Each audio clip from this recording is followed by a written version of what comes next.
Mamalia laut berukuran raksasa itu ditemukan dalam kondisi sudah mati. Posisinya tersangkut dan terjepit pada balok jembatan di kawasan pesisir Kabupaten Banyuasin. Camat Sungsang Ahmad Ridwan menjelaskan paus pertama kali ditemukan warga pada Senin malam. Berdasarkan hasil pemantauan, paus tersebut memiliki panjang sekitar 12 meter, lebar sekitar 1 meter, dengan berat diperkirakan mencapai 2 ton. Menurut Camat, penampakan paus terdampar di Sungsang merupakan peristiwa pertama yang terjadi dalam puluhan tahun, sehingga menjadi perhatian besar masyarakat setempat.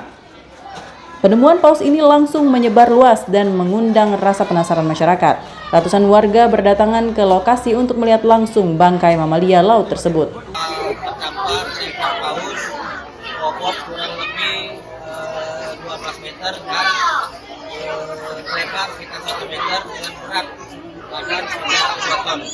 Nah, saat ini di masyarakat kami Sungsang lagi berada untuk melihat langsung kita menemukan paus ini dan keadaan sudah mati karena terimpit di balok-balok di bawah jembatan yang ada di Sungsang ini.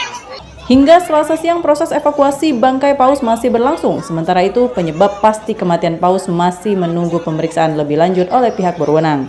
Dari Palembang, Sumatera Selatan, Muhammad Riza, Valevi iNews melaporkan.